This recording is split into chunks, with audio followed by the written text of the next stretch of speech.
Comedy Kiladi Manu ಈಗ mass Manu ಆಗಿದ್ದಾರೆ. ಕುಲದಲ್ಲಿ ಕೀಳ್ಯಾವುದೋ ಸಿನಿಮಾ ಮೂಲಕ ಒಂದು ಹೊಸ ಅಧ್ಯಾಯವನ್ನು ಬರೆಯೋದಕ್ಕೆ ಶುರು ಮಾಡಿದ್ದಾರೆ. ನಮ್ಮ ಜೊತೆ ಇದ್ದಾರೆ, ಇವಾಗ ಸಿಕ್ಕಿದ್ರು. ತುಂಬ ದಿನಗಳ ನಂತರ ಭೇಟಿ. ಅಂದರೆ ಸಿನಿಮಾದ ಬಗ್ಗೆ ಮಾತಾಡೋಣ ಅಂತೇಳಿ ವೆಯ್ಟ್ ಮಾಡ್ತಾ ಇದ್ವಿ. ಆಯ್ತು ಸರ್, ಹೇಗಿದ್ದೀರಾ? ಸರ್ ಸೂಪರ್ ಆಗಿದೆ, ನೀವು ಹೇಗಿದ್ದೀರಾ? ಸೂಪರ್. ಇಲ್ಲಿ ಏನು ನಡೀತಾ ಇದೆ, ಏನು ಕತೆ ಸಿನಿಮಾದ್ದು?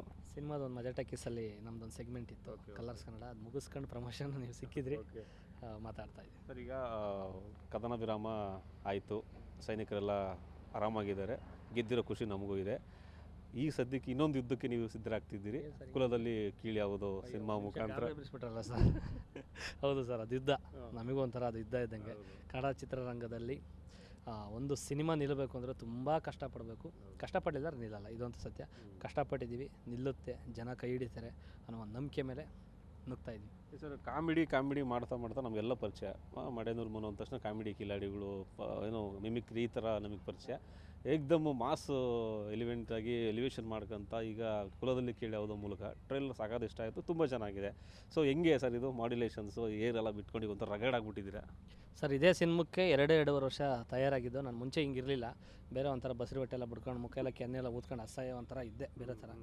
ಈ ಸಿನಿಮಕ್ಕೆ ಅಂತಲೇ ನಾನು ವರ್ಕೌಟ್ ಮಾಡಿ, ಬಾಡಿ ಕರಗಿಸಿ, ಸಿಕ್ಸ್ ಪ್ಯಾಕ್ ಎಲ್ಲ ಮಾಡಿ, ಡ್ಯಾನ್ಸ್ ಕಲಿತು, ಫೈಟ್ ಕಲಿತು, ಮತ್ತೆ ಆ್ಯಕ್ಟಿಂಗ್ ಕಲಿತು ಏನು ಮಾಡ್ತಿದ್ದೆ. ಅದು ಬಿಟ್ಟು ಬೇರೆ ಏನೋ ಸಿನಿಮಾಗೆ ಬೇರೆ ಆ್ಯಕ್ಟಿಂಗ್ ಬೇಕು ಅಂತ ಹೇಳಿ ಮತ್ತೆ ನಮ್ಮ ಯೋಗರಾಜ್ ಭಟ್ರು ಸರು, ನಮ್ಮ ರಾಮನಾರಾಯಣ್ ಸರು, ನಮ್ಮ ಸಂತೋಷ್ ಸರ್ ಎಲ್ಲರೂ ಸೇರ್ಕೊಂಡು ನನ್ನ ಪ್ರಿಪ್ರೇಷನ್ ಮಾಡಿ ಒಂದು ಪ್ರಾಡಕ್ಟ್ ರೆಡಿ ಮಾಡಿ ಬಿಡ್ತಿದ್ದಾರೆ. ಈಗ ಒಂದು ಲಾಂಚ್ ಮಾಡಿ ನೋಡೋಣ ಭಗವಂತ ಏನು ಮಾಡ್ತಾನೆ ಅಂತ. ಬಟ್ ಈ ಸಿನಿಮಾಕ್ಕೆ ಎಲ್ಲ ಹೇರ್ ಸ್ಟೈಲೆಲ್ಲ ಮಾಡೋದು ಇದೇ ಸಿನಿಮಾ. ಸರ್, ಈಗ ಒಂದು ಸಿನಿಮಾ ಅಂತ ಬಂದಾಗ ಒಂದು ಸ್ಟೇಜ್ ಕಾರ್ಯಕ್ರಮ ಅಂತಂದಾಗ ಒಂದಷ್ಟು ಸ್ಕ್ರಿಪ್ಟ್ ರೆಡಿ ಇರುತ್ತೆ, ಅದನ್ನು ಹೋಗಿ ಮಾಡಿಬಿಡ್ತೀವಿ. ಬಟ್ ಒಂದು ಸಿನಿಮಾ ಅಂತ ಬಂದಾಗ ದೊಡ್ಡ ಸವಾಲಿದು. ನಾವಾಗಲೇ ಹೇಳಿದಾಗ ಯುದ್ಧ ಮಾಡಿ ಗೆದ್ದಂಗೆ ಥರ ಆಗುತ್ತೆ. ಸೊ ಈ ಸಿನಿಮಾದಲ್ಲಿ ಎಷ್ಟೆಲ್ಲ ಟಫ್ ಆಯಿತು ನಿಮಗೆ, ಏನೆಲ್ಲ ಕಷ್ಟ ಆಯಿತು, ಎಷ್ಟೆಲ್ಲ ಇಷ್ಟಪಟ್ಟು ಮಾಡಿದ್ದು? ಕುಲದಲ್ಲಿ ಕೀಳ್ಯಾವುದೋ ಅನ್ನೋ ಟೈಟಲ್ನ ಇಟ್ಟಾಗ ಅದಕ್ಕೊಂದಷ್ಟು ಏನೋ ಪಾಸಿಟಿವ್ ಎನರ್ಜಿ ಆ್ಯಡ್ ಆಗುತ್ತೆ. ಸೊ ಈ ಸಿನಿಮಾದ ಜರ್ನಿ ಹೇಗಾಯಿತು ಸರ್? ನಮಗೆ ಪ್ಲಸ್ಸೇ ಮೈನ್, ಕಂಟೆಂಟ್ ಪ್ಲಸ್ಸೇ. ಕುಲದಲ್ಲಿ ಕೀಳ್ಯಾವುದೋ ಅನ್ನೋ ಟೈಟ್ಲೇ ಪ್ಲಸ್. ಯಾಕೆಂದರೆ ಅದಕ್ಕೆ ದೊಡ್ಡವರ ಆಶೀರ್ವಾದ ಇದೆ. ದಾಸರ ಪದ ಅದು.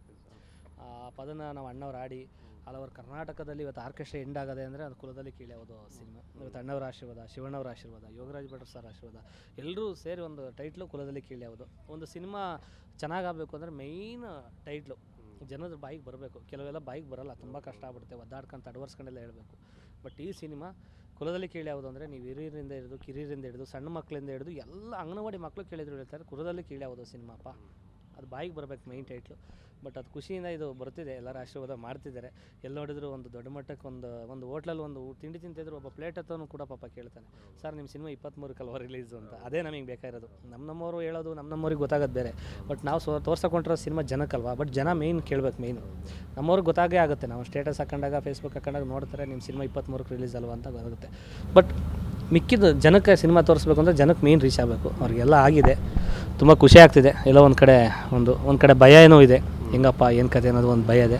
ಇನ್ನೊಂದು ಏನಂದರೆ ಟೈಟ್ಲು, ಕಂಟೆಂಟ್ ಮೇಲೆ ಒಂದು ನಂಬಿಕೆ, ಸ್ಟೋರಿ ಮೇಲೆ ಒಂದು ನಂಬಿಕೆ. ನೋಡೋಣ ಏನೇನಾಗುತ್ತೆ 23. ಇನ್ನೊಂದು ಏನಂತಂದರೆ ಸಿನಿಮಾದ ಪ್ಲಸ್ ಪಾಯಿಂಟ್ ಯೋಗರಾಜ್ ಭಟ್ರು. ಹೌದು, ಭಟ್ರು ಇದ್ದಾರೆ ಅಂತಂದರೆ ಅಲ್ಲೊಂದು ಕಂಟೆಂಟ್ಗೆ ಓರಿಯೆಂಟೆಡ್ಡಾಗಿ ತುಂಬ ಪ್ರಾಧಾನ್ಯ ಕೊಡುವಂಥ ವಿಕಟ ಕವಿಗಳೇ ಅವರು. ಸೊ ಈ ಸಿನಿಮಾದಲ್ಲಿ ಅವರು ಕೂಡ ಕಥೆಯಲ್ಲಿ ಭಾಗವಾಗಿರೋದು ಎಷ್ಟು ಪ್ಲಸ್ ಆಗಿದೆ ಸಿನಿಮಾಗೆ? ಸರ್ನ ನಾನು ಈ ಥರ ಕ್ಯಾರೆಕ್ಟ್ರಲ್ಲಿ ನಾನು ನೋಡಿಲ್ಲ, ಯೋಗರಾಜ್ ಭಟ್ರು ಸರ್ನ. ನಮ್ಮ ಗಾಡ್ ಫಾದರೇ ಅವರು ಬೇರೆ ಸಿನಿಮಾದಲ್ಲಿ ನಾನು ನೋಡಿದ್ದೀನಿ, ಬೆಲ್ ಬಟಮ್ ಅದರಲ್ಲೆಲ್ಲ. ಬಟ್ ಇದರಲ್ಲಿ ಒಂಥರ ಡಿಫ್ರೆಂಟಾಗಿ ಕಾಣ್ತಾರೆ ಸರ್. ಮತ್ತು ಸ್ಟೋರಿನೂ ಅವ್ರದ್ದೇ, ಬ್ಯಾನರು ಅವ್ರದ್ದೇ, ಲಿರಿಕ್ಸು ಅವ್ರದ್ದೇ. ಈಗ ಆ್ಯಕ್ಟಿಂಗು ಕೂಡ ಮಾಡಿದ್ದಾರೆ ನಮ್ಮದ್ರಲ್ಲಿ ಒಂದು ಗೆಸ್ಟ್ ಅಪಿಯರೆನ್ಸಲ್ಲಿ.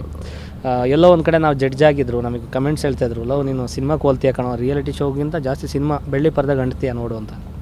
ನಾನು ಅಂತಲೇ ಇದೆ. ಬೆಳ್ಳಿ ಪರದೆ ಗಂಟಬೇಕು ಅಂದರೆ ಇಷ್ಟೆಲ್ಲ ಕಷ್ಟಪಡಬೇಕು ಅಂತ ನಮ್ಮ ತಾಯಿನೇ ಗೊತ್ತಿರಲಿಲ್ಲ. ಏನು ಸಿನಿಮಾ ಅಂದರೆ ಮಾಡ್ಬೋದು ಬಿಡು ಆ ಥರ ಅಂದ್ಕೊಂಡಿದ್ದೆ. ತುಂಬ ಕಷ್ಟ ಇದೆ ಒಂದು ಸಿನಿಮಾ, ಒಂದು ಹೀರೋ ಆಗಿ ಒಂದು ಪ್ರಮುಖ ಪಾತ್ರದಲ್ಲಿ ನಟಿಸ್ಬೇಕು ಅಂದರೆ ಅದಕ್ಕೊಂದಿಷ್ಟು ಪ್ರಿಪ್ರೇಷನ್ ಆಗಬೇಕು. ಅದನ್ನು ರೆಡಿ ಮಾಡಿ ತಯಾರು ಮಾಡಿ ಒಂದು ಬಿಡ್ತಿದ್ದಾರೆ, ನೋಡೋಣ ಏನಾಗುತ್ತೆ. ಸ್ಟೇಜ್ ಮೇಲೆ ನಿಮ್ಮ ನಿರ್ಮಾಪಕರು ಒಂದು ಮಾತು ಹೇಳಿದ್ರು, ಅದು ತುಂಬ ವೈರಲ್ ಆಯಿತು, ತುಂಬ ಇಷ್ಟ ಆಯಿತು ಜನಕ್ಕೆ ಕೂಡ. ಯಾಕಂದರೆ ಸೈನಿಕರಿಗೆ ಬರೋವಂಥ ದುಡ್ಡನ್ನು 30% ನಾನು ಸೈನಿಕ ನಿಧಿ ಕೊಡ್ತೀನಿ ಅಂತ ಹೇಳುವಂಥದ್ದು. ಸೊ ಇಲ್ಲಿ 2 ವಿಚಾರ. ಒಂದು, ಸಿನಿಮಾ ಗೆಲ್ತೀನಿ ಅನ್ನೋ ಕಾನ್ಫಿಡೆಂಟು.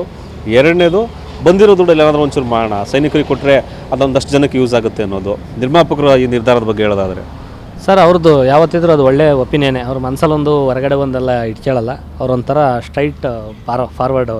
ಅವ್ರು ಏನು ಹೇಳ್ತಾರೆ ಅದು ಕೊಟ್ಟು ಮಾತು ಯಾವುದೇ ಕಾರಣಕ್ಕೂ ಮಿಸ್ ಮಾಡಲ್ಲ ಸರ್. ಅದು ಬರುತ್ತೆ ಗಿರುತ್ತೆ ಅನ್ನೋದಕ್ಕಿಂತ ನಾವು ಸಿನಿಮಾನ ನಂಬಿದ್ದೀವಿ, ಕಂಟೆಂಟ್ನ ನಂಬಿದ್ದೀವಿ, ಟೈಟ್ಲಿಂದ ನಂಬಿದ್ದೀವಿ, ಎಲ್ಲರ ಆಶೀರ್ವಾದ ಸಿಕ್ಕಿದೆ, ಜನ ಒಪ್ಕೊಂಡವ್ರೆ. ನಾನು ಸುಮ್ಮನೆ ಯಾವುದಾದ್ರು ನಾವು ಬ್ಯಾಡ್ ಕಮೆಂಟ್ ಬಂದಾಗ ನಾವು ತಲೆ ಕೆಡಿಸ್ಕೊಳ್ಳಲ್ಲ. 1 kg ಅಕ್ಕಿ ಅಂದಮೇಲೆ ಒಂದು 2-3 ಕಲ್ಲು ಇರ್ತವೆ, ಅವಕ್ಕೆಲ್ಲ ತಲೆ ಕೆಡಿಸ್ಕೊಳ್ಳಲ್ಲ. ಬಟ್ 95% ಎಲ್ಲ ಪಾಸಿಟಿವ್ ಕಮೆಂಟ್ಸು, ಪಾಸಿಟಿವಾಗಿ ಮಾತಾಡ್ತಿದ್ದಾರೆ. ಹಂಗೆ ಅಂದಮೇಲೆ ಎಲ್ಲೋ ಒಂದು ಕಡೆ ಓಪು. ಅದಕ್ಕೆ ನಮ್ಮ ನಿರ್ಮಾಪಕರು ಅದಕ್ಕೆ ಪ್ರಮೋಷನಲ್ಲಿ ಎಲ್ಲೂ ಕಡಿಮೆ ಮಾಡಿಲ್ಲ. ಅವರು ಪ್ರತಿಯೊಂದು ಏನೇನಿದೆ ಪ್ರಮೋಷನಲ್ಲಿ ಎಲ್ಲ ಮಾಡ್ತಿದ್ದಾರೆ ಸರ್. ಈ ಸಿನಿಮಾಕ್ಕೆ ಏನೇನು ಗ್ರೌಂಡ್ ವರ್ಕಿಂದ ಮಾಡ್ತಿದ್ದಾರೆ ಪ್ರಮೋಷನ್ನು. ಹಂಗಾಗಿ ಎಲ್ಲ ಒಂದು ಕಡೆ ಒಳ್ಳೆಯದಾಗುತ್ತೆ ಅನ್ನೋ ಒಂದು ಗ್ಯಾರಂಟಿ ಮೇಲೆ ನಾವೊಂದು ದೇವ್ರ ಮೇಲೆ ಭಕ್ತಿ, ಜನಗಳ ಮೇಲೆ ಒಂದು ಪ್ರೀತಿ, ಇದ್ರ ಮೇಲೆ ಒಂದು ನಂಬಿಕೆಯಿಂದ ನಾವು ಯೋಧರಿಗೆ ನಾವು ಕೊಡಬೇಕು ಅನ್ನೋದಿದೆ. ನಾವು ಸುಮಾರು ಜನ ಕೇಳಿದರು, ವಾರ ನಡೀತಿದೆ, ಅಲ್ಲಿ ನಡೀತಿದೆ, ನೀವು ಸಿನಿಮಾ ರಿಲೀಸ್ ಬೇಕಾ, ಇದೆಲ್ಲ ಬೇಕಿತ್ತ ಅಂತ. ನಮ್ಮ ಇಂಡಿಯಾದವರು ಅಲ್ಲಿ ಗೆಲ್ತಾರೆ ಅನ್ನೋ ಕಾನ್ಫಿಡೆಂಟಿಗೆ ನಾವು ಸಿನಿಮಾ ರಿಲೀಸ್ ಮಾಡ್ತಿರೋದು. ಅವ್ರು ಸೋಲ್ತಾರೆ ಅನ್ನೋದು ಗೊತ್ತಾಗಿದ್ರೆ ನಾವು ರಿಲೀಸ್ ಮಾಡ್ತಿರಲ್ಲ. ಅವರು ಅಲ್ಲಿ ಗೆಲ್ಲಿ, ಇಲ್ಲೂ ಸಿನಿಮಾ ಗೆಲ್ಲಿ, ಎರಡರದ್ದು ಒಟ್ಟಿಗೆ ಸೆಲೆಬ್ರೇಷನ್ ಮಾಡೋಣ. ಎರಡೂ ಒಂದೇ, ಕರ್ನಾಟಕನೇ ಇಲ್ಲ ಒಂದೇ. ಎಸ್, ಮತ್ತೊಂದು ಅಂದರೆ ನಿಮ್ಮನ್ನು ಮಾಸ್ ಹೀರೋ ಆಗಿ ಎಲಿವೇಷನ್ ಮಾಡಿ ತೋರಿಸಿರೋದು ನಮ್ಮ ನಿರ್ದೇಶಕ ರಾಮ್ ನಾರಾಯಣ್ ಸರು. ಅವರ ಡೆಡಿಕೇಶನ್ ಹೆಂಗಿದೆ ಅಂತ ನಮ್ಗೆ ಜಸ್ಟ್ ಒಂದು ಟ್ರೈಲರಲ್ಲೇ ಗೊತ್ತಾಗುತ್ತೆ. ಸರ್ ನಿಮ್ಮನ್ನು ಮೋಲ್ಡ್ ಮಾಡಿದ್ದು ಹೆಂಗೆ ಎಕ್ಸ್ಪೀರಿಯನ್ಸ್ ಆಯಿತು? ಯಾಕಂದರೆ ಅವರು ಸಾಕಷ್ಟು ಸಿನಿಮಾಗಳನ್ನ ಮಾಡಿ ಸೀನಿಯರ್ ಡೈರೆಕ್ಟರು. ಬಟ್ ನೀವು ಹೊಸಬರಾಗಿ ಚಿಕ್ಕ ವೇದಿಕೆಗಳಲ್ಲಿ ಕಾಣಿಸ್ಕೊಂಡಿದ್ರು ಕೂಡ ಬಿಗ್ ಸ್ಕ್ರೀನಲ್ಲಿ ನೀವು ನೋಡ್ಕೋಬೇಕು ಅಂತಂದ್ರೆ ದೊಡ್ಡ ಚಾಲೆಂಜ್ ಅದು. ಸೊ ಡೈರೆಕ್ಟ್ರು ವರ್ಷನ್ನಾಗಿ ನೋಡೋದಾದರೆ ಸರ್, ಅವರು ಮಾತು ಕಡಿಮೆ, ಕೆಲಸ ಜಾಸ್ತಿ, 24x7. ಇವತ್ತು ನಾನು ಸುಮಾರು ಜನ ನೋಡಿದ್ದೀನಿ ಸಿನಿಮಾ. ನಾನೇನು ಒಂದು 7-8 ಸಿನಿಮಾ ಮಾಡಿದ್ದೀನಿ. ನಾನು ಕೆಲವರು ನೋಡಿದ್ದೀನಿ, ಕೆಲವರು ಒಳ್ಳೆಯವರು ಸಿಕ್ಕಿದ್ದಾರೆ, ಕೆಲವರು ಆ್ಯಟಿಟ್ಯೂಡ್ಗಳು ಸಿಕ್ಕಿದ್ದಾರೆ, ನೋಡಿದ್ದೀನಿ. ಇತ್ತೀಚಿನ ದಿನಗಳಲ್ಲಿ ಕೆಲವರು ಡೈರೆಕ್ಟ್ರುಗಳು ನಾನು ನೋಡಿದಾಗ ಪಾಪ ಅವ್ರು ಆ್ಯಕ್ಷನ್ ಕಟ್ ಸಿನಿಮಾಗಳಲ್ಲಿ ವರ್ಕೇ ಮಾಡಿರಲ್ಲ. 1-2 ವರ್ಷ ಮಾಡಿರ್ತಾರೆ, 3 ವರ್ಷ ಮಾಡಿರ್ತಾರೆ, ಇಲ್ಲ ಯಾವುದೋ ಒಂದು ಶಾರ್ಟ್ ಮೂವಿಲಿ ಮಾಡಿರ್ತಾರೆ. ಬಟ್ ಅವ್ರು ಮಾಡಿದ್ರೆ ನಾನು ಕೆಲವ್ರನ್ನ, ಎಲ್ಲರಿಗೂ ಅಂತ ಇಲ್ಲ, ಕೆಲವ್ರು ನಾವು ಮಾತಾಡ್ಸೋಕ್ಕಾಗಲ್ಲ ಸರ್. ಕಾಲಕ್ಕೆ ಕೂತ್ಕೊಳ್ತಾರೆ. ಇವತ್ತು ಮಾತಾಡ್ಸೋಕ್ಕಾಗಲ್ಲ, ಏನಮ್ಮ ಮರಿ ಈ ಥರದ್ದೆಲ್ಲ ಮಾತಾಡ್ತಾರೆ. ಪಾಪ ಇವರು 7-8 ಸಿನಿಮಾ ಮಾಡಿದರೂ ಕೂಡ ಹಗಲು ರಾತ್ರಿ ಡೆಡಿಕೇಶನ್ ಇಟ್ಟು ಕೆಲಸ ಮಾಡ್ತಾರೆ. ದುಡ್ಡಿನ ಮುಖ ನೋಡಲ್ಲ. ಮೇಯ್ನ್ ಕೆಲಸ ಆಗಬೇಕು. ಹಿಂಗೆ ಬೇಕು ಅಂದರೆ ಅವ್ರ ಕೆಲಸ ಹೊಡೆದಾಡ್ಯಾರು ತೆಗಿಸ್ತಾರೆ ಸರ್. ನನಗೆ ಕೆಲಸ ಬೇಕು ಅಂತ ಹೇಳ್ತಾರೆ. ಬಟ್ ಯಾರಿಗೂ ಟಫಾಗೆಲ್ಲ ಮಾತಾಡಲ್ಲ. ಮಗು ಥರ ಕೆಲಸ ಮಾಡಿಸಿದ್ದಾರೆ. ನನ್ನೂ ಅಷ್ಟೇ ಆ್ಯಕ್ಟಿಂಗ್ ಅಷ್ಟು ಚೆನ್ನಾಗಿ ಇನ್ವಾಲ್ವ್ಮೆಂಟ್ ಮಾಡಿ, ಫೈಟ್ಗೆಲ್ಲ ಅವ್ರಿಗೂ ಒಂದು ಕೆಲವೆಲ್ಲ ಹೇಳ್ಕೊಟ್ಟವ್ರೆ. ಫೈಟೆಲ್ಲ ಹೇಳ್ಕೊಟ್ಟು, ಡ್ಯಾನ್ಸೆಲ್ಲ ಹೇಳ್ಕೊಟ್ರು. ಮತ್ತು ಪರ್ಸ್ನಲ್ಲ ಬಂದು ಹಿಂಗೆ ಮಾಡು, ಸ್ವಲ್ಪ ಎಕ್ಸ್ಪ್ರೆಷನ್ ಹಿಂಗೆ ಕೊಡು, ಮಾಡು, ಚೆನ್ನಾಗಾಗುತ್ತೆ, ಮಾಡು ಅಂತ. ಬಟ್ ತುಂಬ ಕಾನ್ಫಿಡೆಂಟ್ ತುಂಬ್ತಾರೆ. ನಿಜವಲ್ಲೂ ದೊಡ್ಡ ಸಲ್ಯೂಟ್ ಅವ್ರಿಗೆ, ಡೈರೆಕ್ಟ್ರಿಗೆ. ಸರ್, ಈಗ ಒಬ್ಬ ಹೀರೋ ಆಗಬೇಕು ಅಂತಂದರೆ ಆಲ್ರೆಡಿ ಹೈಟೇ ಇರಬೇಕು, ನೋಡೋಕೆ ಕಲರ್ಫುಲ್ಲಾಗಿರಬೇಕು, ಸಖತ್ತು ಸ್ಟಂಟ್ ಎಲ್ಲ ಮಾಡಬೇಕು ಅಂತ ಒಂದು ಟೈಮ್ ಇತ್ತು. ಅದೆಲ್ಲವನ್ನು ಬ್ರೇಕ್ ಮಾಡಿದ್ದು ಸಾಕಷ್ಟು ಉದಾಹರಣೆಗಳಿದೆ. ನಮ್ಮ ದುನಿಯಾ ವಿಜಯ್ ಸರು ಇವತ್ತು ಟಾಪ್ ಡೈರೆಕ್ಟಾಗಿ ನಿಂತಿದ್ದಾರೆ. ಸೊ ಆ ನಿಟ್ಟಿನಲ್ಲಿ ನೋಡೋದಾದರೆ ನಿಮಗೆ ಯಾರು ಇನ್ಸ್ಪೈರು? ಅಂದರೆ ಸಿನಿಮಾ ಹೀರೋ ಆಗಿ ತಗೊಂಡಾಗ ಸ್ಟಂಟ್ಗಳು ಮಾಡಬೇಕಾದ್ರೆ, ಡ್ಯಾನ್ಸ್ಗಳು ಮಾಡಬೇಕಾದ್ರೆ ಯಾರು ಇನ್ಸ್ಪೈರ್ ಆಗಿ ತಗೋತೀರಾ ನೀವು? ನೀವು ದುನಿಯಾ ವಿಜಯ್ ಸರ್ ಹೇಳಿದಾಗಲೇ ನಾನು ಹೇಳಿದೆ, ಅವರೇ ಜಾಸ್ತಿ. ನಾನು ಅವರು ವರ್ಕೌಟ್ ಮಾಡೋದ್ರಿಂದ ಹಿಡಿದು ಪ್ರತಿಯೊಂದೇ ನಾನು ಏನೇ ಮಾಡ್ತೀನಿ ಅಂದರೂ ನಾನು ವಿಜಯಣ್ಣ ನಾನು ವೀಡಿಯೋ ನೋಡ್ಕೊಳ್ತೀನಿ, ಅವ್ರು ಮಾಡಿರೋ ಆ್ಯಕ್ಟಿಂಗ್ ನೋಡ್ತೀನಿ, ಜಿಮ್ಮಲ್ಲಿ ವರ್ಕೌಟ್ ಮಾಡಿರೋದೆಲ್ಲ ನೋಡೇ ನಾನು ವರ್ಕೌಟ್ ಸ್ಟಾರ್ಟ್ ಮಾಡೋದು. ವರ್ಕೌಟ್ ಜಿಮ್ಗೆ ಹೋದಾಗ ಒಂಥರ ಅವ್ರ ಮಾತು ಸ್ಟ್ರೈಟ್ ಫಾರ್ವರ್ಡ್ ಇರುತ್ತೆ, ಬ್ಯಾಕ್ಗ್ರೌಂಡ್ ಇಲ್ಲ, ಅಷ್ಟಿಲ್ದಲೇ ಬಂದಿರೋರು. ಹಾಗಾಗಿ ಅದು ಜಾಸ್ತಿ ನಾನು ಅವ್ರನ್ನ ಫಾಲೋ ಮಾಡ್ತೀನಿ. ಇನ್ನು ಕ್ಯಾರೆಕ್ಟರ್ ವೈಸ್ ಬಂದಾಗ ಸ್ವಲ್ಪ ಉಪೇಂದ್ರ ಸರ್ನ ಒಂದು ಸತಿ ನಾನು ತುಂಬ ಇದು ಮಾಡ್ತೀನಿ. ಕಾಮಿಡಿ ಅಂತ ಬಂದಾಗ ನಾನು ಜಗಣ್ಣ ಅವ್ರನ್ನ ಜಾಸ್ತಿ ಇದು ಮಾಡ್ತೀನಿ ಸರ್. ಜಾಸ್ತಿ ದುನಿಯಾ ವಿಜಯ್ ಸರ್ನೇ ನಾನು ಜಾಸ್ತಿ ಫಾಲೋ ಮಾಡೋದು. ಏನಕ್ಕೆ ಕೇಳಿದೆ ಅಂತಂದರೆ ಇಲ್ಲಿ ಕಲೆಗೆ ಅಷ್ಟೇ, ಕಲೆಗೆ ಬೆಲೆ, ಚಂದ ಎಲ್ಲವೆಲ್ಲ ಫಿಟ್ಟು ಹೈಟು ಏನೂ ಇರೋಲ್ಲ. ಡಾಲಿ ಸರ್ ಅವತ್ತು ಹೇಳಿದರು ಬಡವ್ರ ಮಕ್ಕಳು ಬೆಳಿಬೇಕು ಅಂತ. ನಾವು ಹೊಸ್ದಾಗಿ ಒಂದು ಸೃಷ್ಟಿ ಮಾಡೋಣ. ಟ್ಯಾಲೆಂಟ್ ಇದ್ದವ್ರು ಬೆಳಿಬೇಕು ಸರ್, ಟ್ಯಾಲೆಂಟ್ ಇದ್ದವ್ರು ಬೆಳಿಬೇಕು. ನಿಜ. ಅದರಲ್ಲಿ ಬಡವ ಶ್ರೀಮಂತ ಅನ್ನೋದು ಯಾವುದೂ ಬರಲ್ಲ. ಟ್ಯಾಲೆಂಟ್ ಇದ್ದವರು ಯಾರೇ ಆಗಿರ್ಬೋದು, ಮಿಡಲ್ ಕ್ಲಾಸ್ ಆಗಿರ್ಬೋದು, ಲೋ ಕ್ಲಾಸ್ ಆಗಿರ್ಬೋದು, ಶ್ರೀಮಂತ ಆಗಿರ್ಬೋದು, ಅದು ಬರಲ್ಲ. ಅದರಲ್ಲಿ ದುಡ್ಡಿಟ್ಟಿದೆಯಾ, ನೀನು ಯಾವ ಜಾತಿ, ಏನು ಯಾವುದೂ ಬರಲ್ಲ. ಒಂದೇ ಟ್ಯಾಲೆಂಟ್ ಇದ್ದರೆ ನೀನು ಯಾವುದೂ ಕೇಳಲ್ಲ ಸರ್. ಬ್ಯಾಕ್ಗ್ರೌಂಡು ಸೂಪರ್ ಹೊಡ್ಕೊಂಡು ಹೋಯ್ತಾ ಇರ್ಬೋದು ಅಷ್ಟೇ. ಎಸ್, ಇನ್ನೊಂದೇನಂದ್ರೆ ಈಗ ಕನ್ನಡದಲ್ಲಿ ಸಾಕಷ್ಟು ಸಿನಿಮಾಗಳು ಬರ್ತಾ ಇರುತ್ತೆ. ವಾರಕ್ಕೊಂದ್ಸಲಿ ಸಿನಿಮಾ ಬರ್ತಾ ಇರ್ತವೆ, 8 ಸಿನಿಮಾ ರಿಲೀಸ್ ಆಗ್ತವೆ. ಕಳೆದ ಈ ವರ್ಷದಲ್ಲಿ ಈಗ ವರ್ಷ ಕ್ಲಿಯರ್ ಆಗಿಲ್ಲ, ಆಲ್ಮೋಸ್ಟ್ 600-700 ಸಿನಿಮಾಗಳು ಬಂದೋಗ್ಬಿಟ್ಟಿದ್ದಾವೆ. ಅದ್ರಲ್ಲಿ ಗೊತ್ತಿರೋದೇ 2-3 ಸಿನಿಮಾಗಳು ನಮಗೆ ಬಾಯಲ್ಲಿರೋದು. ಸೊ ಇವತ್ತಿನ ಒಬ್ಬ ಪ್ರೇಕ್ಷಕ ಒಂದು ಫ್ಯಾಮಿಲಿನ ಕರ್ಕೊಂಡು ಥಿಯೇಟ್ರಿಗೆ ಬಂದು ಒಂದು 200-300 1,000 ಖರ್ಚು ಮಾಡಿ ಥಿಯೇಟ್ರಿಗೆ ಬಂದು ನೋಡಬೇಕು ಅಂತಂದರೆ ಕುಲದಲ್ಲಿ ಕೀಳ್ಯಾವುದೋ ಸಿನಿಮಾ ಏನೆಲ್ಲ ಭರವಸೆ ಕೊಡ್ತೀರಾ ನಿಮ್ಮ ಕಡೆಯಿಂದ? ಇದರಲ್ಲಿ ಫಸ್ಟಾಗಿ ಬರೋದೇ ನಮಗೆ ಎಂಟರ್ಟೈನ್ಮೆಂಟು. ಜನಗಳಿಗೆ ಇವತ್ತು ಏನೇ ಟೆನ್ಷನ್ ಇದ್ದರೂ ಕೂಡ ನಗಿಸ್ತಾನ ಅಂತ ನೋಡ್ತಾರೆ. ನಮ್ಮದು ಬಿಟ್ಟು ಬೇರೆ ಏನೂ ಮಾಡಿಲ್ಲ. ನಮ್ಮ ಸ್ಟ್ರೆಂತ್ ಏನಿದೆ ನಾವು ನಗಿಸ್ತೀವಿ. ತಬಲಾ ನಾಣಿ ಸರ್ದು ನಂದು ಕಾಂಬಿನೇಷನಲ್ಲಿ ಫುಲ್ ಕಾಮಿಡಿ ಕ್ಯಾರಿ ಆಗುತ್ತೆ. ಅದ್ರ ಮಧ್ಯ ಏನೋ ಬೇಕು ಅನ್ನೋ ಟೈಮಲ್ಲಿ ಒಂದು ಮಾಸ್ 4 ಫೈಟ್ ಇದೆ, ಮಸ್ತಾಗಿ ಮಾಡಿಸಿದ್ದಾರೆ. ಅದು ವಿನೋದ್ ಮಾಸ್ಟರ್ ಸರ್ ಮಾಡಿಸಿದ್ದಾರೆ, ಮಾಸ್ ಮಾದ ಸರ್ ಮಾಡಿಸಿದ್ದಾರೆ, ನರಸಿಂಹ ಸರ್ ಮಾಡಿಸಿದ್ದಾರೆ. 4 ಫೈಟು ತುಂಬ ಚೆನ್ನಾಗುತ್ತೆ. ಒಂದು ಕಾಮಿಡಿ ಮಾಡ್ತಾ ಜನಕ್ಕೆ ಏನೋ ಬೇಕಿತ್ತು ಅನ್ನೋ ಟೈಮಲ್ಲಿ ಫೈಟ್ ಎಂಟ್ರಿ ಆಗುತ್ತೆ. ಇನ್ನೂ ಏನೋ ಬೇಕು ಅನ್ನೋ ಟೈಮಲ್ಲಿ ಎಮೋಷನಲ್ ಇದಾಗುತ್ತೆ. ಒಂದು ಸ್ಟ್ರಗಲ್ಲು, ಆ ಒಂದು ಮಜಾನೇ ಸಿಗುತ್ತೆ ಸರ್. ಒಟ್ಟು total package entertainment, mass, comedy ಅಂದರೆ ಇನ್ನೇನು ಎಂಟರ್ಟೈನ್ಮೆಂಟೇ ಎಲ್ಲ ಮಿಕ್ಸ್ ಮಸಾಲ, ಒಂದು ಹಬ್ಬದ ಊಟ ಪ್ಯಾಕೇಜ್ ಇದು ಕುಲದಲ್ಲಿ ಕೀಳ್ಯಾವುದು. ಸರ್, ನಾವು ಮೊನ್ನೆ ನಿಮ್ಮ ಒಂದು ಪ್ರೆಸ್ ಮೀಟಲ್ಲಿ ನೋಡಿದ್ದು ಕಲಾವಿದ್ರ ದಂಡೆ ಇದೆಯಲ್ಲ ಸರ್ ಟ್ರೈಲರ್ ಲಾಂಚಲ್ಲಿ. ಎಷ್ಟು ಜನ ಇದ್ದಾರೆ? ನಮಗೆ ಹೆಸರುಗಳು ನೆನಪು 10-15 ಜನ ಆಲ್ಮೋಸ್ಟ್ ಇದ್ದಾರೆ. 20 ಜನ ಅವರು ಸರ್ ಟೋಟಲು. ಶರತ್ ಲೋಹಿತಾಶ್ವ ಸರ್, ತಬಲಾ ನಾಣಿ ಸರ್, ಯೋಗರಾಜ್ ಭಟ್ರು ಸರ್, ಆಮೇಲೆ ಉಮೇಶ್ ಅಣ್ಣ, ಬ್ಯಾಂಕ್ ಜನಾರ್ದನ ಸರ್, ಹರೀಶ್ ರಾಜ್ ಅವರು, ಆಮೇಲೆ ನಾಗೇಂದ್ರ ಅರಸ್ ಅವರು, ಆಮೇಲೆ ಸೋನಲ್ ಅವರು, ಆಮೇಲೆ ಜರಳಿ ಕೃಷ್ಣಪ್ಪ ಅವರು, ಇನ್ನು ಸುಮಾರು ಜನ ಇದ್ದಾರೆ ಸರ್. ನನಗೂ ಕೆಲವೊಂದು ನೆನಪಿಲ್ಲ. ಸಿಕ್ಕಾಬಿಡು ಮೌನ ಗುಡ್ಡಮನೆಯವರು, ನಾನು, ಯಶಸ್ವಿನಿ ಅಂತ ಭರ್ಜರಿ ಬ್ಯಾಚಲರ್ಸು, ಪುಟ್ಗೌರಿ ಮದುವೆ ಯಶಸ್ವಿನಿ ಇದ್ದಾರೆ, ಮೋನಗೌಡ ಅಂತ ಚಿಕ್ಕ ಹುಡುಗಿ, ಆ ಹುಡುಗಿ ಒಂದು ಮಾಡಿದೆ. ಇನ್ನು ಡ್ರಾಮಾ ಜೂನಿಯರ್ ಸರ್ 5 ಜನ ಹುಡುಗರಿದ್ದಾರೆ ಡ್ರಾಮಾ ಜೂನಿಯರ್ಸ್. ನಯನ ಇದ್ದಾಳೆ ನನ್ನ ಫ್ರೆಂಡು, ಕೇಶವ ನಮ್ಮ ಕೇರ್ಪೇಟೆ ಕಾಟೇರ ಸಿನಿಮಾ ಕೇಶವ, ಇನ್ನೂ ಸುಮಾರು ಜನ ಇದ್ದಾರೆ ಸರ್. ಹೇಳಕ್ಕೆ ಹೋದರೆ 20-22 ಜನ ಲೀಸ್ಟಿಗೆ ಬರ್ತಾರೆ. ಸೀನಾ ಬೈ ಅವರಿದ್ದಾರೆ, ಡ್ರ್ಯಾಗನ್ ಮಂಜು ಅವರಿದ್ದಾರೆ, ನಾನು ಈಗ ಬುಕ್ ಮಾಡಿ ಕರಿಸುಬ್ಬು ಸರ್ ಇದ್ದಾರೆ. ನಾವು ಹೇಳ್ತಾ ಹೋದರೆ ಸಿಕ್ಕಾಬಟ್ಟೆ ಇದ್ದಾರೆ ಸರ್. 20-25 ಜನ ಇದ್ದಾರೆ ಸರ್.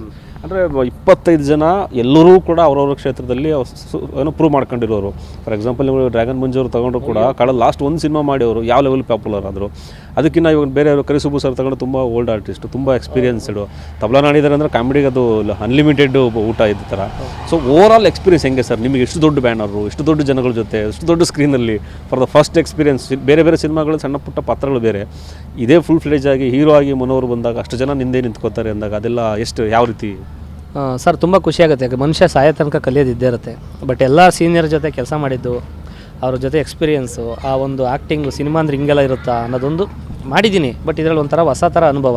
ತುಂಬ ಚೆನ್ನಾಗಿ ಕಲಿತೆ, ಚೆನ್ನಾಗಿ ಕಲಿಸಿದ್ರು ಎಲ್ಲರೂ ಜೊತೆಲಿ ಇದು ಮಾಡ್ಕೊಂಡು. ಬಟ್ ಒಳ್ಳೆ ಎಕ್ಸ್ಪೆರಿಮೆಂಟ್ ಸರ್. ಆಮೇಲೆ ಬ್ಯಾಂಕ್ ಜನಾರ್ದನ್ ಸರ್ ಕೈಲಿ ಒಂದು ಸ್ಕ್ರೀನ್ ಶೇರ್ ಮಾಡಿದ್ದು ತುಂಬ ಖುಷಿಯಾಗುತ್ತೆ. ಅವ್ರದ್ದು ಇದೆ ಲಾಸ್ಟ್ ಪಿಕ್ಚರ್ ಅಂತ, ಅದು ಒಂದು ಕಡೆ ಯಾವತ್ತಿದ್ರು ಅದು ಮೆಮೊರೇಬಲ್. ಪಾಪ ಅವ್ರ ಜೊತೆ ಕೀಳಾವ ಸಿನಿಮಾ ಮುಖಾಂತರ ನೀವು ಅವ್ರಿಗೆ ಅರ್ಪಿಸ್ಬೋದಲ್ಲ ಸರ್ ಇದನ್ನ? ಸರ್ ಅವರಿಗೆ ಸರ್ ಇದು ಪಾಪ 900-800 ಸಿನಿಮಾಗಳು ಮಾಡಿದಂಥ ಅಂಥವ್ರ ಜೊತೆ ನಾವು ಆ್ಯಕ್ಟ್ ಮಾಡಿದ್ದೀವಿ, ಸ್ಕ್ರೀನ್ ಶೇರ್ ಮಾಡಿದ್ದೀವಿ. ನಾವು ಯಾವತ್ತೂ ಎದೆ ತೊಡ್ಕೊಂಡು ಹೇಳ್ಬೋದಪ್ಪ, ಬ್ಯಾಂಕ್ ಜನಾರ್ದನ್ ಸರ್ ಕೈಲಿ ಆ್ಯಕ್ಟ್ ಮಾಡಿದ್ದೀನಿ ನಾನು ಅವ್ರ ಜೊತೆ ಅಂತ. ಇನ್ನು ಸಿನಿಮಾದಲ್ಲಿ ಏನೆಲ್ಲ ಬಿಟ್ಟು ಈಗ ಒಂದು ಎಕ್ಸ್ಪೆಕ್ಟೇಷನ್ ಇರುತ್ತೆ ಸರ್. ಒಂದು ಫಾರ್ ಎಕ್ಸಾಂಪಲ್ ಯಾವುದೋ ಸ್ಟಾರ್ ಸಿನಿಮಾಗೆ ಹೋದ್ಮೇಲೆ ಇವರು ಮಾಸ್ ಹೀರೋ, ಇದು ಎಕ್ಸ್ಪೆಕ್ಟೇಷನ್. ಇವರು ಲವ್ಸ್ ಗಣೇಶ್ ಸಿನಿಮಾ ಅದೊಂಥರ, ದಿನವೇ ಸರ್ ಅದೊಂಥರ ಸಿನಿಮಾಗಳು. ಮನು ಸಿನಿಮಾನ ನೋಡೋಂಥ ಬರೋಂಥ ಪ್ರೇಕ್ಷಕರು ಏನು ಆಸೆ ಇಟ್ಕೊಂಡು ಬರುವಂಥದ್ದು? 2-2.5 ಗಂಟೆ ಎಷ್ಟು ಎಂಟರ್ಟೈನ್ಮೆಂಟ್ ಆಗಿರುತ್ತೆ ಸರ್? ಇದು ಪಕ್ಕಾ ಫ್ಯಾಮಿಲಿ ಆಡಿಯನ್ಸ್, 100% ಇದು ಫ್ಯಾಮಿಲಿಯವರು ಇಷ್ಟಪಡ್ತಾರೆ, ಕಾಲೇಜ್ ಹುಡುಗರು ಇಷ್ಟಪಡ್ತಾರೆ. ಅವ್ರಿಗೆ ಬೇಕಾದ ಲವ್ ಸ್ಟೋರಿ ಇದೆ, ಫ್ಯಾಮಿಲಿ ಬರೋರಿಗೆ ಫ್ಯಾಮಿಲಿಗೆ ಆದಂಥ ಒಂದು ಕಥೆ ಇದೆ. ಇನ್ನು ಯಾವ್ಯಾವ ಕ್ಯಾಟಗರಿ ಬರುತ್ತೆ ಎಲ್ಲರಿಗೂ ಇಷ್ಟ ಆಗೋವಂಥದ್ದು ಒಂದು ಸಿನಿಮಾ ಇದೆ. ನಾವು ಒಂದೇ ವರ್ಡಲ್ಲಿ ಹೇಳಬೇಕು ಅಂದರೆ ಹಿಂಗಿದೆ ಅಬ್ಬಾ ಹಂಗಿದೆ ಅಂತ ನಾವು ಏನೂ ಹೇಳಲ್ಲ ಸರ್. ಸಿನಿಮಾನ ನೋಡದೆ ನಾವೇನೂ ಜಡ್ಜ್ ಮಾಡೋಕ್ಕಾಗಲ್ಲ. ನೋಡಿ ಆಚೆ ಬರ್ಬೇಕಾದ್ರೆ ನಾನು ಹೇಳೋದು ಒಂದೇ, ಅವ್ರ ಮುಖದಲ್ಲಿ ಒಂದು ಸ್ಮೈಲು, ಒಂದು ಎಮೋಷನಲ್ ಕ್ಯಾರಿ ಆಗುತ್ತೆ. ತುಂಬ ಖುಷಿಯಾಗಿ ಬಂದು ನನ್ನ ಭುಜ ತೊಟ್ಟು ಹೋಗ್ತಾರೆ ಸರ್. ಇದಂತೂ ಸತ್ಯ. ನನ್ನಲ್ಲ, ಇಡೀ ಟೀಮ್ನು ಕೂಡ ಶೇಕ್ ಹ್ಯಾಂಡ್ ಮಾಡಿ ಎಲ್ಲರದ್ದು ಕೂಡ ಅಷ್ಟೇ ಚೆನ್ನಾಗಿ ಬಂದಿದೆ ಸಿನಿಮಾ. ನಾನು ಒಬ್ಬ ಆಡಿಯನ್ಸಾಗಿ ಕಾಯ್ತಾ ಇದ್ದೀನಿ 23 ಯಾವಾಗ ಬರುತ್ತಪ್ಪ ನಾನು ನೋಡಬೇಕು ಅಂತ. ಬಟ್ ಎಲ್ಲರೂ ಖುಷಿಯಿಂದ ಥಿಯೇಟ್ರಿಂದ ಆಚೆ ಬರ್ತಾರೆ ಸರ್. ಯಾರೂ ಬೇಜಾರಲ್ಲಂತೂ ಬರಲ್ಲ. ಇಷ್ಟೇ ನನ್ನ ಭರವಸೆ. ಜನ ಮಾತಾಡ್ತಾರೆ, ನಾವೇನು ಸಕ್ಕತ್ತಾಗಿದೆ ಈಗಾಗಿದೆ, ನಾವೇನು ಬಿಲ್ಡಪ್ ಕೊಡಲ್ಲ. ಸಿನಿಮಾ ನೋಡಿದವರು ಅವರೇ ಹೇಳ್ತಾರೆ.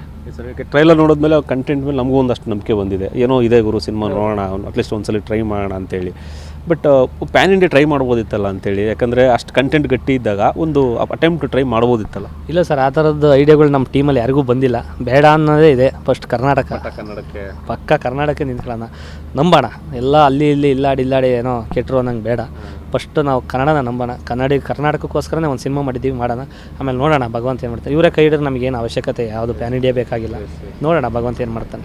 ಪ್ರಮೋಷನ್ ವೈಸ್ ನೋಡಿದ್ರೆ ನೀವು ಏನೂ ಬಿಟ್ಟಿಲ್ಲ. ಗ್ಯಾರೇಜು ಅಲ್ಲಿ ಕುಂಭಮೇಳ, ಬೆಳಗ್ಗೆ ಎದ್ರೆ ಕುಂಭಮೇಳದಲ್ಲಿ ಮೆಸೇಜ್ ಬಂದಿರುತ್ತೆ ನಿಮ್ಮದು ಫೋಟೋ. ಅದು ಬಿಟ್ಟರೆ ಮತ್ತೆ ಯಾವುದೋ ಗ್ಯಾರೇಜಲ್ಲಿ ಇನ್ಯಾವುದೋ ನೋಡೋದು ಆಟೋದಲ್ಲಿ ಹೋಗ್ತಿರ್ತೀರಾ. ಈಗ ಪ್ರಮೋಷನ್ ವೈಸ್ ಪರ್ಸ್ನಲ್ಲಿ ಟೀಮ್ ವೈಸ್ ಮಾಡೋಕ್ಕಿಂತ ನಿಮ್ಮದೊಂದು ಅಷ್ಟು ಪರ್ಸ್ನಲ್ ನಡೀತಾ ಇದೆ. ಏನೇನು ಮಾಡಿದ್ರಿ? ನೆಕ್ಸ್ಟ್ ಇನ್ನು ಉಳಿದಿರೋ ದಿನಗಳು ಏನೇನು ಪ್ಲ್ಯಾನ್ಸ್ ಇದೆ? ಸರ್, ಎಲ್ಲ ಮಾಡಿದ್ದೀವಿ. ಬಸ್ ಸ್ಟ್ಯಾಂಡು, ಬಸ್ ಒಳಗಡೆ, ಬಾರು, ಹಾಲಿನ ಡೈರಿ, ಜಮೀನಲ್ಲಿ ಕೆಲಸ ಮಾಡೋರು, ಕುರಿ ವ್ಯಾಪಾರ, ಹಸುಗಳ ವ್ಯಾಪಾರ, ಏನೇನು ಸಂತೆ, ಪ್ರತಿಯೊಂದು ಮಾಡಿಬಿಡ್ತೀವಿ. ಬಸ್ ಸ್ಟ್ಯಾಂಡ್ ಎಲ್ಲ ಮಾಡಿದ್ದೀವಿ. ನನ್ನ ಅನಿಸಿಕೆ, ನಾನು ಸರ್ ಯಾವಾಗಲೂ ಹೇಳ್ತಾ ಇರ್ತಾರೆ, ಮೇಯ್ನ್ ಪ್ರೊಡ್ಯೂಸರ್ ಜೊತೆ ಹೀರೋ ಡೈರೆಕ್ಟ್ರು ನಿಂತ್ಕೊಂಬಿಟ್ರೆ ಯಾವ ಸಿನಿಮಾನೂ ಸೋಲಲ್ಲ ಸರ್. ಮೇಯ್ನ್ ಸೋಲಲ್ಲ ಅನ್ನೋದಕ್ಕಿಂತ ಓವರ್ ಕಾನ್ಫಿಡೆಂಟ್ ಬೇಡ, ಗೆಲ್ಲಿ ಸೋಲಿ. ನಾವು ಮಾಡೋ ಕೆಲಸ ಕ್ಲೀನಾಗಿ ತೃಪ್ತಿಯಾಗಿದ್ಬಿಟ್ರೆ ಅದು ಏನಾದರೂ ಒಂದು ಖುಷಿ ಕೊಡುತ್ತೆ ಸರ್, ಮನಸ್ಸಲ್ಲಿ ಪಕ್ಕ ಬರುತ್ತೆ. ಬಟ್ ನಾವು ಅವ್ರ ಜೊತೆ ನಿಂತ್ಕೋಬೇಕು. ಇದೆ ಅವ್ರು ಯಾವಾಗಲೂ ಹೇಳ್ತಾ ಇರ್ತಾರೆ ನಮ್ಮ ನಿರ್ಮಾಪಕರು, ಸಂತೋಷ್ ಸರ್, ನೆಕ್ಸ್ಟ್ ಸಿನಿಮಾ ಮಾಡಿದ್ರು ನಿಮ್ಮ ಪ್ರೊಡ್ಯೂಸರ್ ಜೊತೆ ಹಿಂಗೆ ಇರು, ನೀನು ಚೇಂಜ್ ಆಗಬೇಡ ಅಂತ. ಇಲ್ಲ ಸರ್, ಚೇಂಜ್ ಆಗಲ್ಲ. ನಮಗೆ ಹಸುವಿದೆ. ಹಸು ಅಂದರೆ ಹೆಂಗಿದೆ ಅಂದರೆ ಇನ್ನೂ ಎಷ್ಟು ವರ್ಷ ಆದರೂ ಅದು ಕಡಿಮೆ ಆಗಲ್ಲ. ಅದು ಹಸು ಈಗ ಒಂದು ಮಾಡಿದ್ರೆ ನೆಕ್ಸ್ಟ್ ಇನ್ನೇನೋ ಒಂದು ಮಾಡಬೇಕು ಅನಿಸುತ್ತೆ, ನೆಕ್ಸ್ಟ್ ಏನೋ ಒಂದು ಮಾಡಬೇಕು ಅನಿಸುತ್ತೆ. ಆಸೆಗೆ ಮಿತಿ ಇಲ್ಲ. ಇದು ಆಸೆ ಅಲ್ಲ, ಸಾಧನೆ, ಒಂದು ಕನಸು. ನನಸಾಗೋವರೆಗೂ ಬಿಡಲ್ಲ ಸರ್. ಇದು ಹಗಲು ರಾತ್ರಿ ಆಗಲಿ ಕಷ್ಟಪಡ್ತೀವಿ. ಯಾಕೆಂದರೆ ಮಾಮೂಲಿ ಕಂಟೆಂಟ್ ಆದರೆ ನಾವು ಇಷ್ಟು ಕಷ್ಟಪಡ್ತಿರ್ಲಿಲ್ಲ ಸರ್. ಏನೋ ಚಿಕ್ಕದಾಗಿ ಮಾಡಿದ್ವಿ ಅಂತ. ನಿರ್ಮಾಪಕರು ಅಷ್ಟು ಬಂಡವಾಳ ಹಾಕಿ ಪ್ರಮೋಷನ್ ಮಾಡ್ತಿದ್ದಾರೆ. ಸಿನಿಮಾ ಎಷ್ಟು ಖರ್ಚು ಮಾಡಿದ್ರು ಅದರಲ್ಲಿ ಅರ್ಧ ಭಾಗ ಪ್ರಮೋಷನ್ ಮಾಡ್ತಿದ್ದಾರೆ ಅಂದಾಗ ನಾವು ಅದ್ರ ತಕ್ಕನಾಗ ನಾವೆಷ್ಟು ಪರ್ಸ್ನಲಾಗಿ ಹಾಕಬೇಕು. ಪ್ರಮೋಷನ್ ಮಾಡ್ತಿಲ್ಲ ಹುಡುಗರು ಅಲ್ಲಿ ಏನು ಗಟ್ಟಿ ಇಲ್ಲ ಪಾಪ ಆಗ್ತಿಲ್ಲ ಏನೋ ಅಂದ್ಬಿಡ್ದು. ಕಂಟೆಂಟ್ ತುಂಬ ಚೆನ್ನಾಗಿ ಬಂದಿದೆ ಅಂದಾಗ ಜನಗಳಿಗೆಲ್ಲ ಒಂದು ಕಡೆ ಮಿಸ್ ಮಾಡ್ಕೊಂಡು ಈ ಸಿನಿಮಾ ಅಂತ ಅನ್ನಿಸ್ಬಾರ್ದು. ಅದಕ್ಕೋಸ್ಕರ ಮನೆಗೆ ತಲುಪಿ ಇವತ್ತು 2025 ಇದು ಮನೇಲಿ ಕೂತ್ಕೊಂಡು ನಾವು ಸೋಷಿಯಲ್ ಮೀಡಿಯಾದಲ್ಲಿ ಹೇಳ್ಕೊಂಡು ಬಂದ್ಬಿಡ್ತಾರೆ ಅನ್ನೋದು ಜನ ಸುಳ್ಳು ಸರ್. ಕೆಲವರು ರೀಲ್ಸಿಗೆ ಅಡಿಟ್ ಆಗಿರ್ತಾರೆ, ಕೆಲವರು ಫೇಸ್ಬುಕ್ಕಿಗೆ ಅಡಿಟ್ ಆಗಿರ್ತಾರೆ, ಕೆಲವರು ಮನೇಲಿ ಕೂತ್ಕೊಂಡು ಕೆಲವ್ರಿಗೆ ವಿಷಯನೇ ಗೊತ್ತಿರಲ್ಲ. ಮನೇಲಿ ಮಕ್ಕಳೆಲ್ಲ ಪಾಪ ಮೊಬೈಲ್ ನೋಡ್ತಾರೆ. ಮನೆಗೆ ಹೋಗಿ ತಲುಪಿಸಿದ್ರೆ ಒಬ್ಬರು 50 ಜನ ಕೇಳ್ತಾರೆ, 50 ಜನ 100 ಜನ ಕೇಳ್ತಾರೆ, 100 ಜನ 1000 ಜನ ಕೇಳ್ತಾರೆ. ಒಂದು ಹೊಸ ಪ್ರಯತ್ನ, ಪ್ರಮೋಷನಲ್ಲಿ ಹಿಂಗೂ ಇರುತ್ತಾ ಅನ್ನೋದು ಒಂದು ಹೊಸ ಪ್ರಯತ್ನ. ದೇವ್ರು ಏನಾರು ಒಳ್ಳೇದು ಮಾಡಿದರೆ ನಿಜವೂ ನೆಕ್ಸ್ಟ್ ಇದೇ ಕ್ಯಾರಿ ಮಾಡ್ತೀವಿ ಪ್ರಮೋಷನ್. ಮತ್ತು ಸಿನಿಮಾ ಇನ್ನೇನು 23ನೇ ತಾರೀಕು ಬರ್ತಾ ಇದೆ. ನಿಮ್ಮ ಜೀವನದಲ್ಲಿ ಈ ಬರುವಂಥ ಮೊದಲನೇ ಶುಕ್ರವಾರ ತುಂಬ ಸ್ಪೆಷಲ್ ಆಗಿರುತ್ತೆ. ಆ ಶುಕ್ರವಾರವನ್ನು ಬರುವಂಥ ಪ್ರೇಕ್ಷಕರನ್ನು TV5 ಮೂಲಕ ನಿಮ್ಮನ್ನು ಇಷ್ಟಪಡುವಂಥವ್ರಿಗೆ, ನಿಮ್ಮ ಹಾಸನ ಜನತೆಗೆ, ಕರ್ನಾಟಕ ಜನತೆಗೆ ಎಲ್ರಿಗೂ ಒಂದು ಆಹ್ವಾನ ಕೊಟ್ಬಿಡಿ TV5 ಮೂಲಕ. TV5 ಮೂಲಕ ಏನು ಹೇಳ್ತೀನಪ್ಪ ಅಂತಂದರೆ, ಕಾಮಿಡಿ ಕಿಲಾಡಿಯಲ್ಲಿ ಒಂದು 6-7 ವರ್ಷಗಳ ಕಾಲ ನಿಮ್ಮನ್ನೆಲ್ಲ ನಗಿಸಿದ್ದೀನಿ ಅಂತ ಯಾವತ್ತೂ ನಾನು ನಗಿಸಿದ್ದೀನಿ ಎಲ್ಲರೂ ಅನ್ನೋದೊಂದು ಗ್ಯಾರಂಟಿ ಇದೆ. ಆ ಒಂದು ಪ್ರೀತಿಗೆ ಒಂದು ಚಿಕ್ಕ ಸ್ಕ್ರೀನಲ್ಲಿ ನೋಡ್ತಾ ಇದ್ದೀರಿ ಟಿವಿಲಿ. ಇವತ್ತು ಬೆಳ್ಳಿಪರದಲ್ಲಿ ಥಿಯೇಟ್ರಿಗೆ ಬರ್ತಾಯಿದ್ದೀನಿ. ಇದೇ ತಿಂಗಳು 23 ಮೇ 23ನೇ ತಾರೀಕು ಕುಲದಲ್ಲಿ ಕೀಳೋದು ಸಿನಿಮಾ ಮೂಲಕ ತುಂಬ ಪ್ರಿಪ್ರೇಷನ್ ಆಗಿ ಒಂದು ಸಿನಿಮಾ ಇಷ್ಟಪಟ್ಟು ಮಾಡಿದ್ದೀವಿ. ಎಲ್ಲರೂ ಕೂಡ ಥಿಯೇಟ್ರಿಗೆ ಬಂದು ಸಿನಿಮಾ ನೋಡಿ ಇಷ್ಟು ದಿವಸ ಹೆಂಗೆ ಸಪೋರ್ಟ್ ಮಾಡಿದಿರಿ ಮನುಗೆ, ಇದಕ್ಕಿಂತ ಎದ್ವಾ ಬಂಡಿ ಸಿಕ್ಕಾಬಟ್ಟೆ 1 ಕೋಟಿ ಸಪೋರ್ಟು ಬೇಕು ಅಂತ ಕೇಳ್ಕೊತೀನಿ. ಎಲ್ರಿಗೂ ನಮಸ್ತೆ. ಎಸ್ ಮನು, ಒಳ್ಳೆಯದಾಗುತ್ತೆ. 23ನೇ ತಾರೀಕು ಕುಲದಲ್ಲಿ ಕೇಳಿ ಯಾವುದೋ ಸಿನಿಮಾ ದೊಡ್ಡ ಮಟ್ಟದಲ್ಲಿ ಯಶಸ್ವಿಯಾಗಲಿ. ನಿಮ್ಮ ಈ ಒಂದು big screen life journey entry ಆಗ್ತಿದ್ದೀರಾ. ನಿಮಗೆ ಇಡೀ ಕರ್ನಾಟಕದ ಆಶೀರ್ವಾದ ಇರಲಿ. ಸೈನಿಕರಲ್ಲಿ ಗೆದ್ದಿದ್ದಾರೆ. ಕುಲದಲ್ಲಿ ಕೀಳಿ ಯಾವುದೋ ಸಿನಿಮಾ ಕೂಡ ದೊಡ್ಡ ಮಟ್ಟದಲ್ಲಿ ಗೆಲ್ಲಿ ಒಬ್ಬ ಕನ್ನಡಕ್ಕೆ ಮಾಸ್ ಹೀರೋ ಎಂಟ್ರಿ ಆಗಲಿ. ಬೇಕಿದೆ ನಮಗೊಬ್ಬ ಮಾಸ್ ಹೀರೋ, ನಮಗೆ ಸಾಕಾಗ್ತಿಲ್ಲ. ಸೊ ಆ ಲಿಸ್ಟಲ್ಲಿ ನೀವು ಸೇರ್ಕೊಳ್ಳಿ. 23ನೇ ತಾರೀಕು ಥಿಯೇಟ್ರಲ್ಲಿ ಭೇಟಿಯಾಗೋಣ. ಅದಾದಮೇಲೆ ಸಕ್ಸಸ್ ಮೆಟೀರಿಯಲ್ ಕೂಡ ಭೇಟಿಯಾಗೋಣ. ಎಸ್, ಇದು ಮನೋಹರ ಮಾತು. 23ನೇ ತಾರೀಕು ನೆನ್ಪಿಟ್ಕೊಳ್ಳಿ ಡೇಟು. ಇದೇ ತಿಂಗಳು 23ನೇ ತಾರೀಕು ಕುಲದಲ್ಲಿ ಕೀಳಿ ಯಾವುದೋ ಸಿನಿಮಾ ರಿಲೀಸ್ ಆಗ್ತಾಯಿದೆ. For the first time comedy Kiladi Manu mass hero ಆಗಿ ಒಂದೆಲ್ಲ ಕಂಟೆಂಟನ್ನು ಒಂದೇ ಫ್ರೇಮಲ್ಲಿ ತೋರಿಸುವಂಥ ಪ್ರಯತ್ನ ಮಾಡ್ತಾಯಿದ್ದಾರೆ. ಕಲಾವಿದರ ದಂಡೆ ಇದೆ, 20-25 ಜನ ಇದ್ದಾರೆ. ಭಟ್ರು ಸಾತಿದೆ. ರಾಮನಾರಾಯಣ ಅಂತ ಒಬ್ಬ ಸೀನಿಯರ್ ಡೈರೆಕ್ಟ್ರು ಇರುವಂಥ ಸಿನಿಮಾ. ಥಿಯೇಟ್ರಿಗೆ ಬಂದು ಸಿನಿಮಾ ನೋಡಿ ಟೀಮ್ಗೆ ಹಾರೈಸಿ. ಕ್ಯಾಮ್ರಾ ಪರ್ಸನ್ ಬಾಲಣ್ಣ ಜೊತೆ ರಮೇಶ್, TV5 ನ್ಯೂಸ್, ಬೆಂಗಳೂರು.